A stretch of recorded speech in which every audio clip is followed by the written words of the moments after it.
there, and welcome back to Conversations with Dental Friends, the go-to podcast for dental professionals who want to grow, innovate and redefine their careers.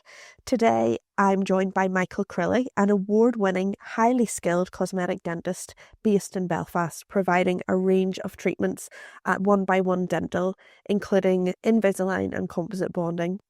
Michael graduated from Queen's University Belfast in 2009, and his journey in dentistry is nothing short of fascinating. Before we dive in, just a quick note, Michael and I touch on fertility and IVF during this conversation, and if that's not something you're up for listening to right now, feel free to skip this one and come back whenever it feels right for you.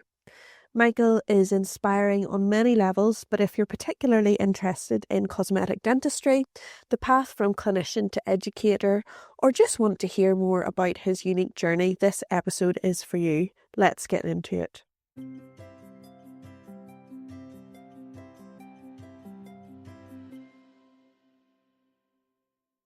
Thank you, Michael, so much for our Conversations with Dental Friends. It's really great to have you. We know each other mostly online. Sometimes I forget that I don't actually know. I think we cross paths at coffee shops, so actually it's more like the Instagram. I actually have a funny story where I saw you in the coffee shop and we said hi or whatever, and then you were leaving and a little soft flick disc just rolled out. Someone told me to see us. I was saying that to Fiona. Yes, Fiona works with Michael in their dental practice, and I thought it was so funny because I was just like, bada bing, they're Always got a soft like this. always got one. The case I made temptation, she's got a rough edge on my bills. And they just. So I really loved that. Oh no, that makes me seem like such a loser, doesn't it? No, it doesn't. No, it doesn't. I just thought it was the best thing ever. So yes, we've seen each other in coffee shop life, in the South Belfast coffee shop life. We're both working in the dental field. Yeah. Let's take it back. What's your career been like so far, Michael? So it's been really varied, actually. I qualified 2009, and then at that time I did a thing called GPT, which is like general professional training. So that's the equivalent of probably 2 years foundation training now. Okay. So kind of dabbling in a bit of hospital, a bit of community and practice over a week. So it's like 2 days each, or 2 days hospital, 2 days practice, 1 day community. At that time, those 2 years I thought was great. However, it kind of left it very open-ended, like what am I going to do next? So I ventured in the hospital direction, and my wife and I moved to Edinburgh and basically started to work. It was really cool, yeah. Also, just being from Belfast, Belfast is a really small city, so you can walk most places, or at least when you're in town, and Edinburgh isn't that dissimilar. I wasn't mad at moving to London or a bigger city. Yeah. So worked in the dental hospital there. It's a postgraduate dental institute as an SHO. Did lots of different bits and bobs, and at that time I was definitive that I was definitely going to become a specialist, and I wanted to become an endodontist. And so, I know, it's totally different now, yeah. So I was doing like endo under microscope under the guidance of a lady called Liz Saunders. And then basically I actually applied for the STR, or a specialist registrar post at Queen's in 2012 maybe. And I didn't get the role, but I was told I got reserve, let's say. Right. And I'm sure everyone got told they got reserve. But I knew the guy who was going to take the role, so he definitely wasn't giving it up. And at that time, I kind of hashed out with my colleague who was a consultant, like, what's hospital dentistry like? And he kind of talked me out of it. And I left hospital at that time. Basically, I was getting married and I needed some more money. And at that time, I was earning much less. And all my mates seemed to be doing much better. And then I went to practice then as kind of mixed private and spent the next 5 years. In Edinburgh still? In Edinburgh, yeah, in a place called Dunningston. It was lovely, and I liked all the patients and everything was great. But I did feel I kind of got into a little bit of a dental rut where I had been progressing to that point, and I was very happy in the general side of it, and I feel like I was good to my patients, and the practice were lovely. I just didn't do much in that time. I think that's a natural kind of thing that we all fall into, is that day to day, and you nearly rise up out of your body at a point and think, exactly, is this what I'm going to do? 100%. Or am I changed? Am I doing something else? Yeah. So basically at that time then I talked to that same colleague again, a guy called Graham Lillywhite, a restorative consultant. And I was like, look, I just don't know what I want to do. So he told me to go on a composite course with Ivor Clark at the time. And then I went and did Chris Orr's course for a year, which was a year restorative course. And that was pretty life-changing for me in that it totally changed how I wanted to become what I wanted to be. Isn't that crazy? Because that maybe wasn't on your radar at all. No, a couple of friends had done it, and I just saw they would. It's like in a non-crass way, they were earning a bit more. They seemed to be a bit happier in their roles, and I was just thinking, maybe I need this. But I was honestly thinking about everything. So I was thinking about Botox and restoratives and implants, and I've dabbled in all, and haven't gone from wanting to be an endodontist to now to do that. And eventually, long story short, I left Edinburgh after 5 years of that. And decided when I came home I was no longer going to be a general dentist, that I was only going to do private dentistry, restorative dentistry. Yes. There's a bit of a jump, but nobody knew who I was in at home. So immediately I only searched out specific jobs, and there was a private practice called Blue Apple down in Fermanagh, and I basically got that role and then just ran with it. And those people were, I was good at it already in the sense that I wasn't dabbling with these patients. This is like, but yeah, from that point on I've just kind of been in this very luxurious position of being private and doing the sort of dentistry that I want to do. Brilliant. So I think that's really interesting, because you've sort of really tested everything that you would like. And is that something that you think most young dentists should do, is have a go? It's tricky, yeah. So I've actually spoken to about 2 or 3 young dentists who are literally following that same path. So they did. There's one girl in particular, so she's doing implants, but she's also doing a bit of endo. She's doing composite bonding, doing Invisalign, doing facial aesthetics. And I was just sort of saying, look, it might be better to hone in on one of those. Yeah. If you're going to do implants, I think you got to commit fully to enhance. Yeah. Because so many people dabble and then they never really take us off. And I think implants are so stressful that if you're not doing implants every few days, that it'll take the joy out of it for you entirely. And also, you're not just reaping the benefits of having a mentor in that realm will be good, but also implants can be it can change your whole business, and you can become very in a really comfortable position in that sense, and you don't have to work as hard once you get to a certain level. Yes. There's a lot of work to do to get there, but I do worry that everyone's trying to tick all boxes a little bit, and certainly there's a few really passionate young people. I'd almost say, like, actually stop, think about which one of these you are the best at and enjoy the most, because you can't be an endodontist and an implantologist at the same time, in my opinion. But yeah, I wouldn't mind the idea of dabbling. The problem is you end up spending £50,000 exactly on your education, and some people are lucky enough to be able to do that, and some people don't. But it feels at the minute like young graduates are very passionate and immediately into courses, where it took me like 10 years to really absolutely. I think I was just so focused whenever I got out. Yeah, I was like, oh, thank God I'm out. And then I'm into practice, and it did take me a little while to. And probably I would say to myself, you should have done it sooner. But at the time, it was the right decision for me to because I studied away as well. I came home and I just wanted to be home. Exactly. Bought a house, got into that sort of cycle. But then you can get into that rut, as you were saying, of the war. We mentioned there that we are Instagram friends, and we both, necessarily rightly or wrongly, or felt the need to move into social media. And a lot of dentists are now content creators, as well as being very active in their clinics, working 4 or 5 days a week, more than that. Of course, yeah. Have you ever felt that pressure to show up online, and how do you balance that online presence with the work that you're doing on a daily basis? Yeah, it was a weird one for me. I had a really positive experience with social media, in the sense that I wasn't on it, and then in 2018 I did a photography course, Manesh Patel's photography course. Met a guy who I'm friendly with now, Amber Shashan, and he was on Instagram, and I was a bit like, how did that go down with your friends? What level of abuse have you been at it? And he was quite obviously like, like commenting on your photos. But his photos were already good before he did the course, and I was just like, and basically that kind of gave me the push to then the next day, after I'd done the photography course, take some photos of lab work, stick it up. And actually, like, the first 3 likes were a massive hit, big endorphin release. And gradually it just became a bit of a challenge for me to, in a positive way. Yes. The more posts I get, the more followers I seem to get. Yes. That, sadly, obviously the algorithm is meant to make us feel that way.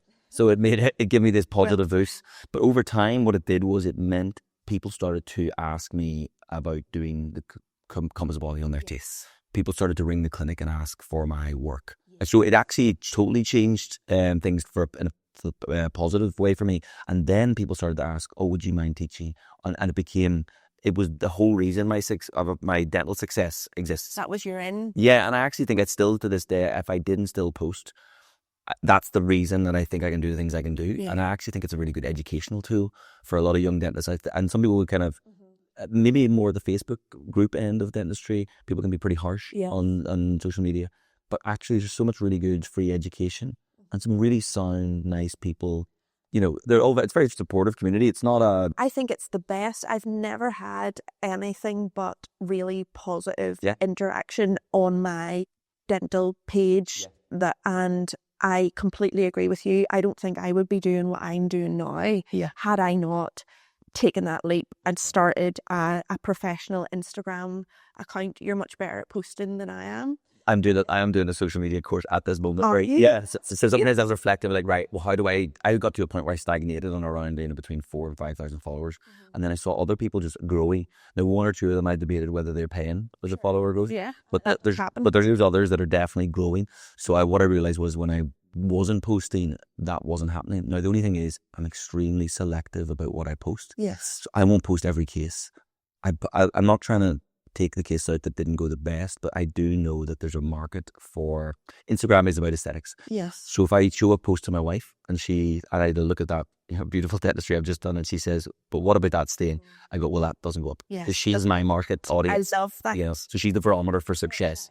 Because if I put that, I do see other people's work sometimes, and I go, maybe that shouldn't have been posted. That maybe the perio's not dealt with. Yes. It's lovely composite, but there's other stuff going on. So that's why I probably don't post as much as everyone in terms of their, some people every day put up a new smile makeover.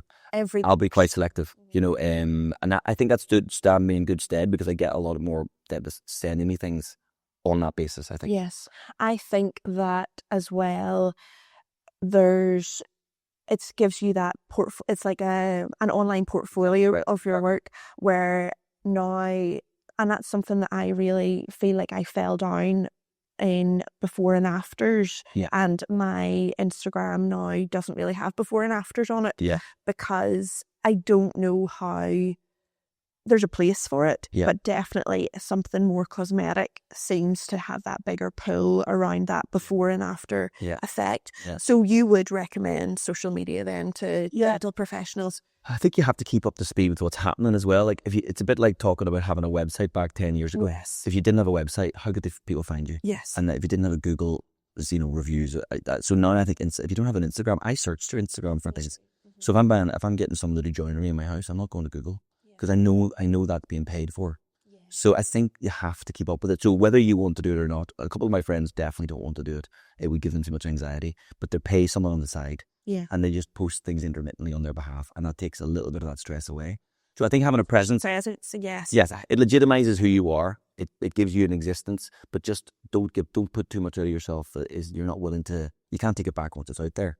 So I'll post a lot more personal stuff now.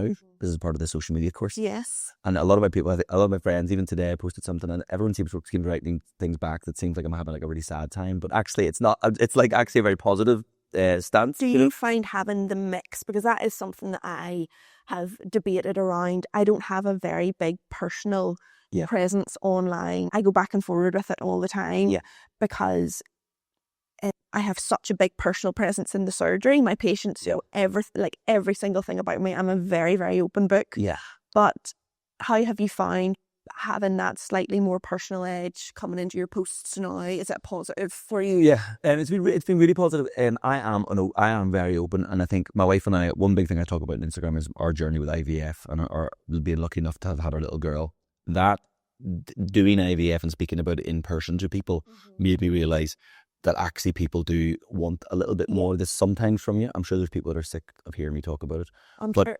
Absolutely not. But I think that what happens then is somebody will message you on the side and go, "Hey, by the way, I saw that thing you did. That really helped because I was having a crap time." Yes. No, we kept going on that basis. Like it's not, we didn't help them succeed, but they knew that other people had gone through that many journeys. It's creating that invisible army behind you. Yeah.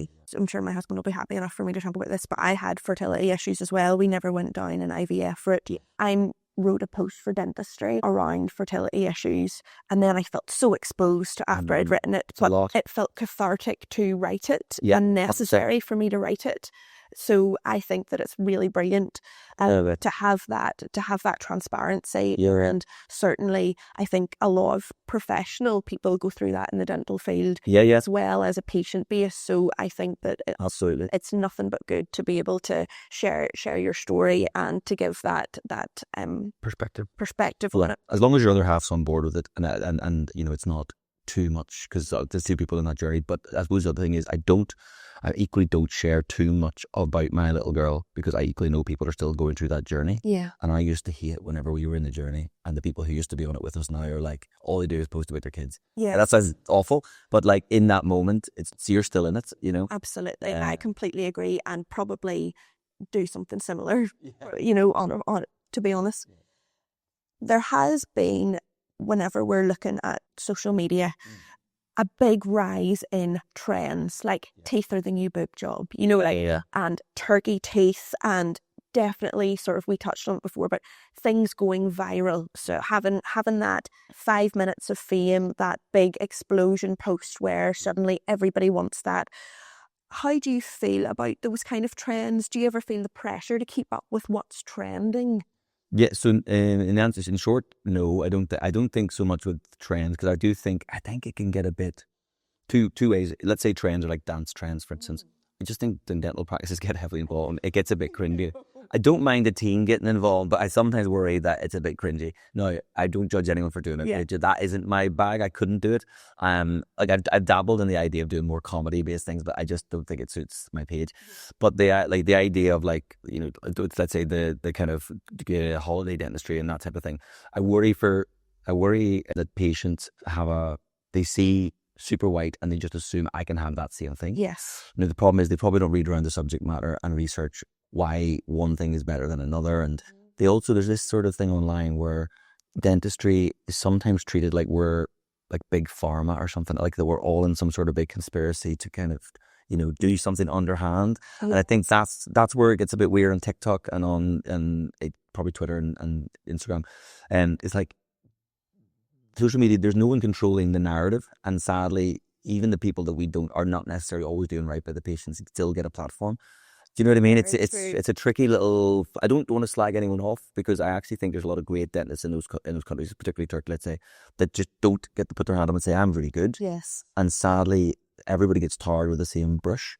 So, because it's a term now. It's made its way into that pop culture. Everybody knows what that is. I know, and I've actually I've seen dentists in groups that I'm in talk about how offensive it is to them to hear that term, because they're from Turkey. Yeah. And they're like, but there's so many of our colleagues. I suppose imagine it started in Belfast. Yeah. It's like, and there's like 2-3 people that are just, you know, drilling teeth down to stumps and root canaling everything, and essentially planning for implants long term, because all these teeth are done. And it became Belfast teeth. Yeah. I think we'd all be really offended. You know, I had a plan. And it's a tricky one. So social media is the reason for the people getting on the flights, I think. Yes. But I don't think it's dentistry exclusive. You know, they're doing it for gastric bands, they're doing it for hair transplants. But the problem I do worry about, I'd love to myth bust a bit around the fact that we're not all trying to shaft our patients. You know, yes. It's like, it's not a big conspiracy. We're not, you know, and I think that's probably part of the problem, is more confidence in us. And knowing that we're just going to do something minimally invasive, and we'll take what your vision is, what the patient's vision is, get the health right first, have the right foundation, and then try to find something that meets in the middle, that's hitting that aesthetic goal for the patient, but also that's cleansable for the patient. For sure. That's not going to stain really heavily, that's going to be something that's going to last them for an extended period of time.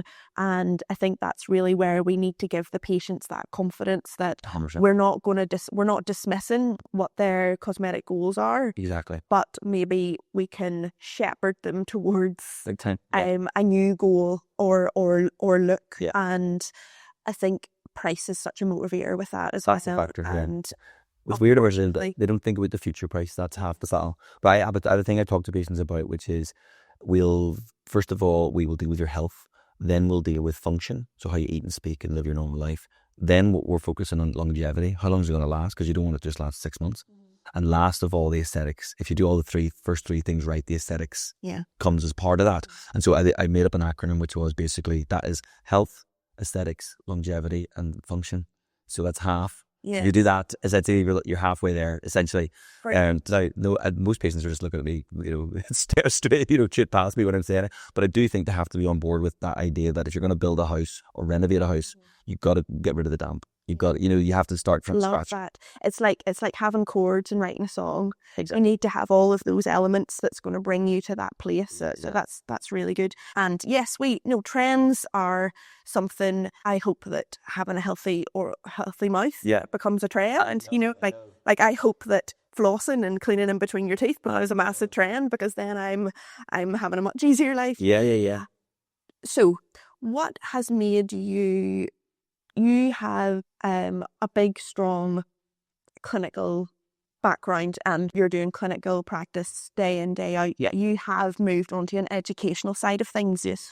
What made you move beyond just that, not general dentistry, but practicing dentistry? Yeah. Start educating others. Was there kind of like a defining moment that you thought, I'm going to start educating, or was it more of a slow burn around that? It was a wee bit of growth, and I was always somebody who was willing to get up in class and speak.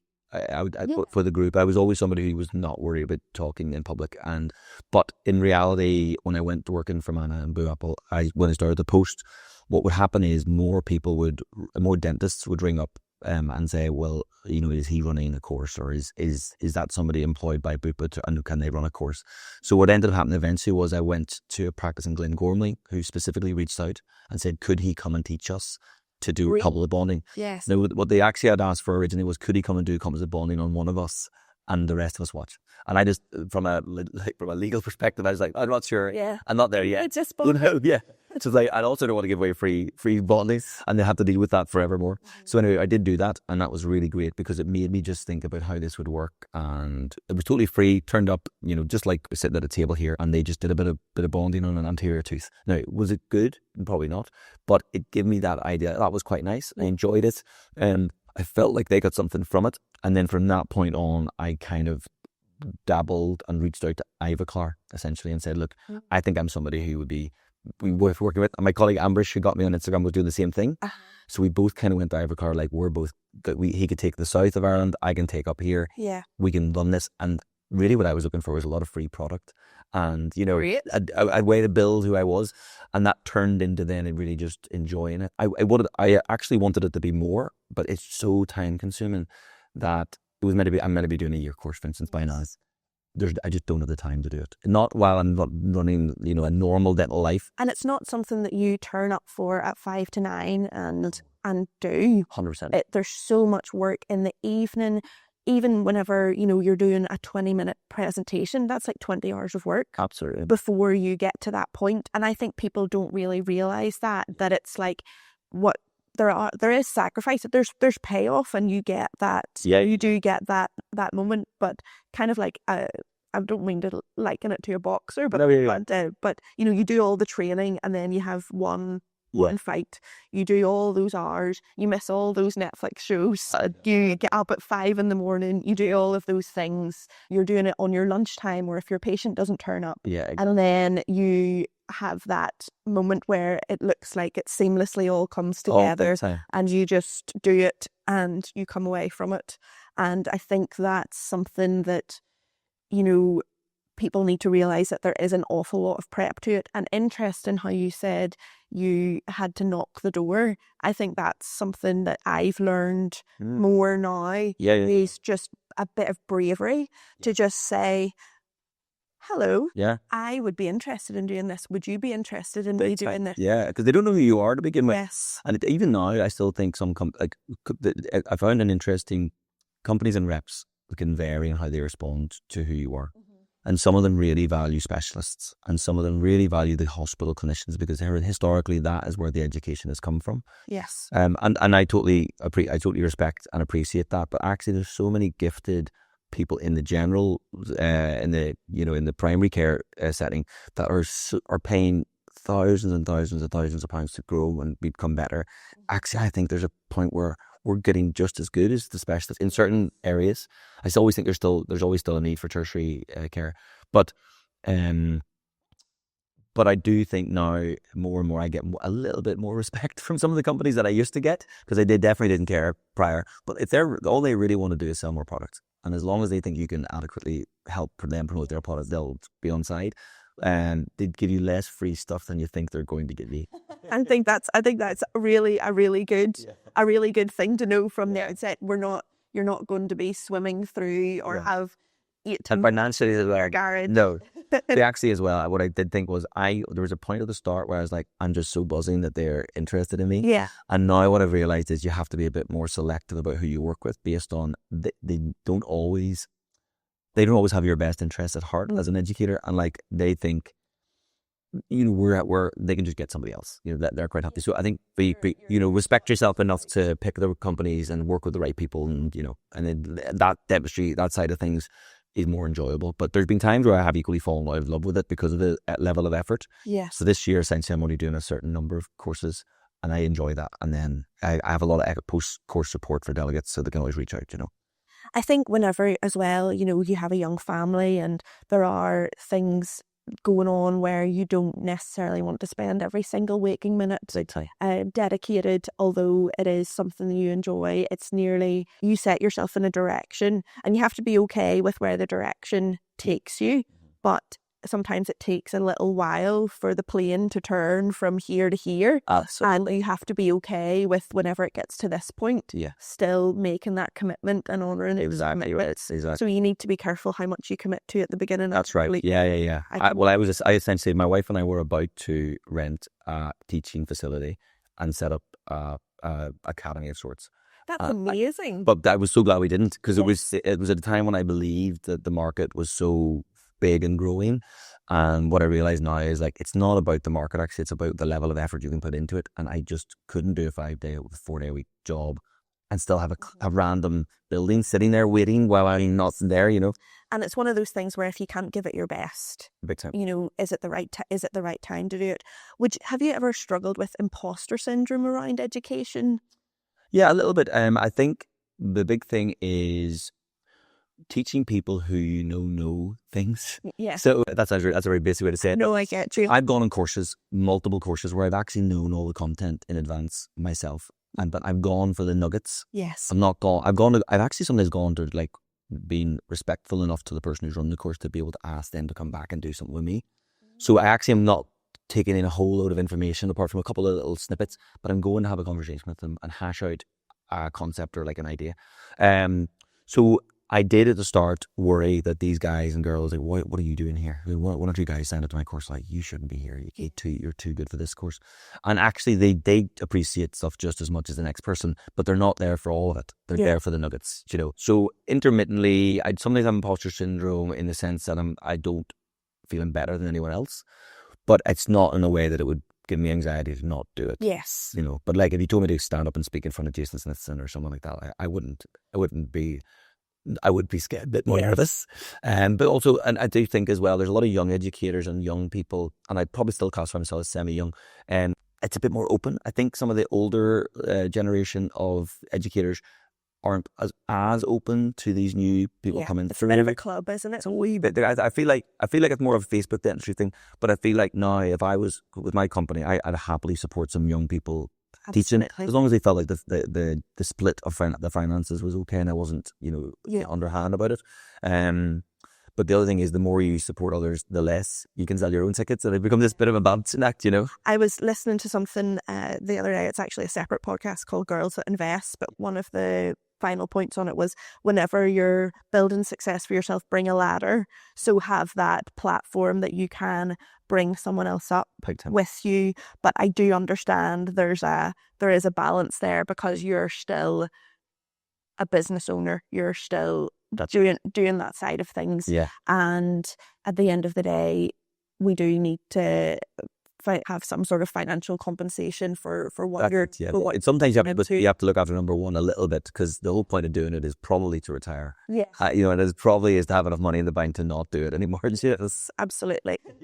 If somebody is listening to this and thinking about starting their own dental course, or a mentorship program for other dentists or younger dentists or people in the field that want to achieve their full potential, what's one piece of advice that you would give to them?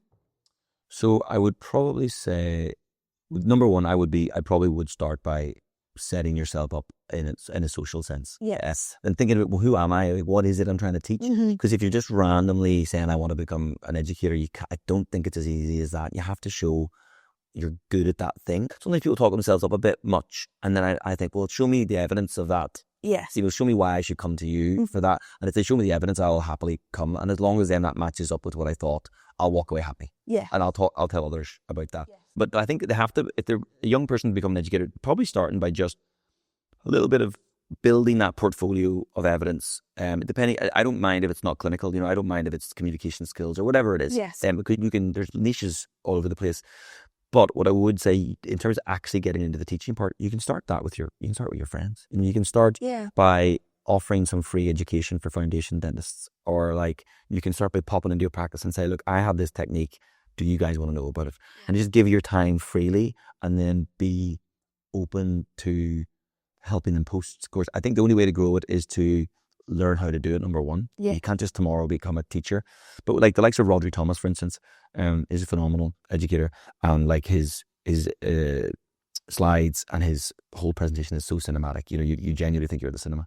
He was producing lectures as a student, ready for when he was finished. Wow. So people probably somewhat would, have judged him for that, as in who do you think you are? But look where he is now. But he's obviously gifted, and he's gifted creatively and as a educator and presenter, but he was already planning that as a student.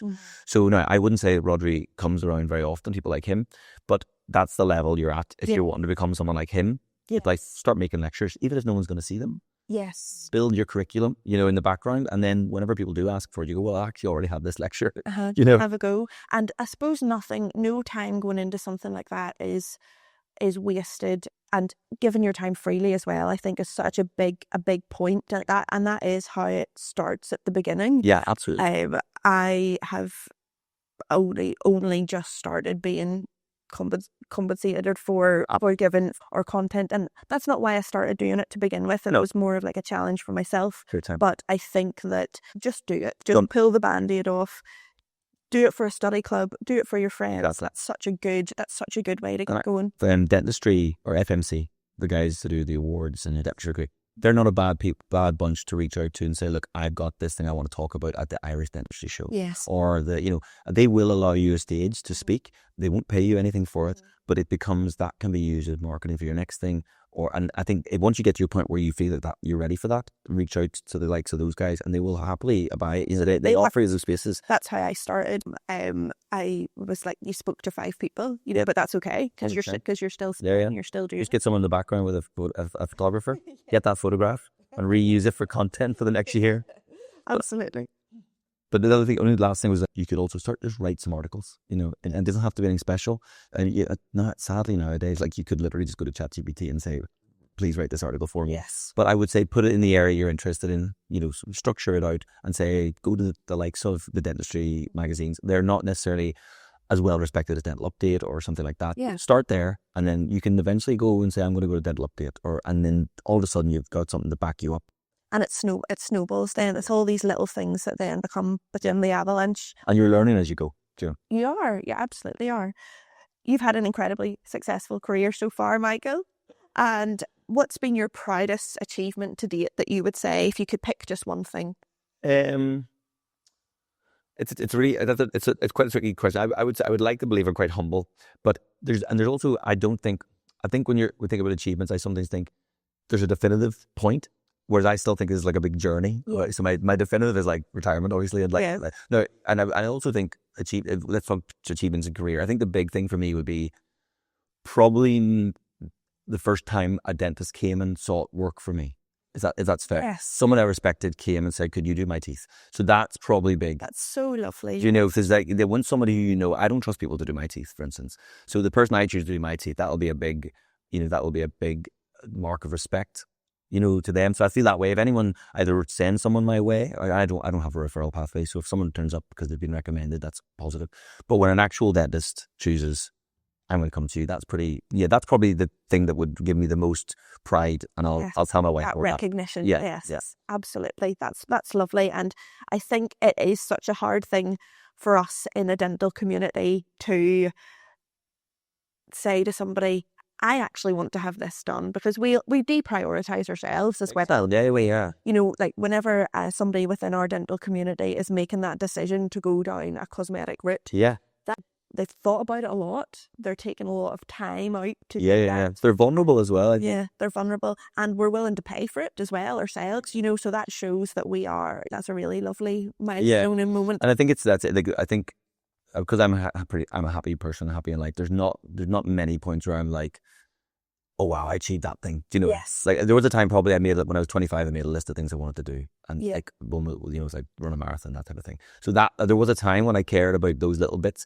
but now I actually just live the year with that mentality, and so there's no definitive goal. You know? Yes, it's limitless and exactly. And limitless.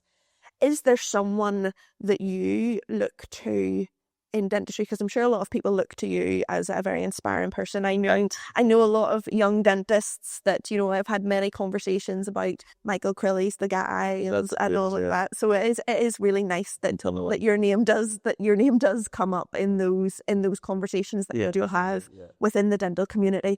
Is there somebody that you look to or feel is particularly inspiring in the dental field? There's probably it's easy and difficult to answer in that there's lots.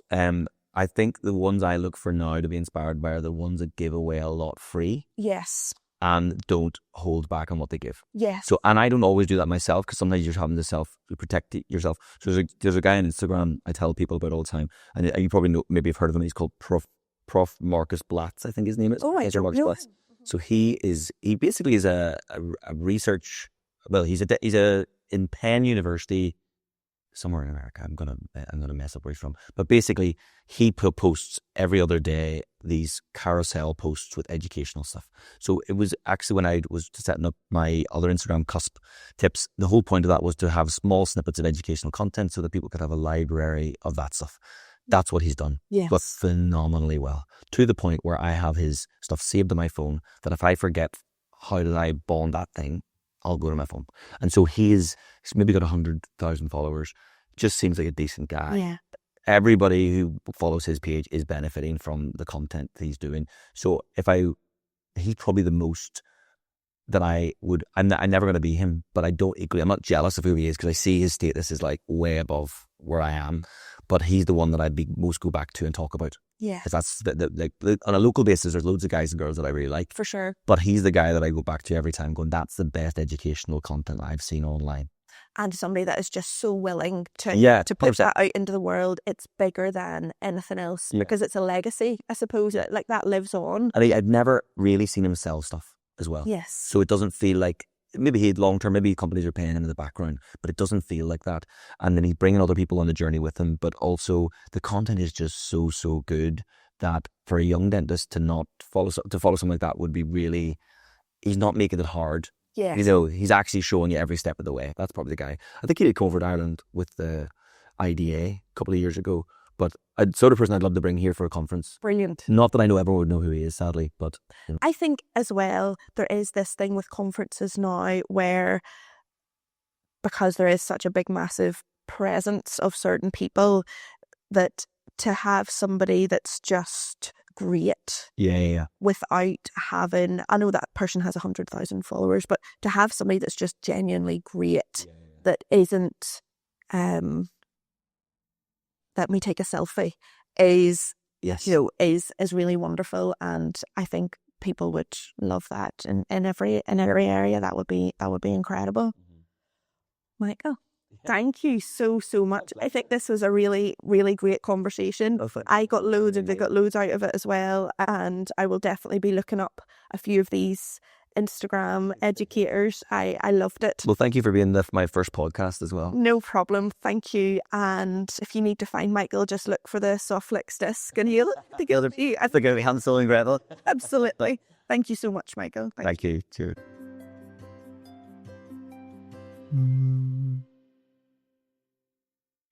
Wow, what an episode. A massive thank you to Michael for joining me on Conversations with Dental Friends and sharing so much insight into his journey.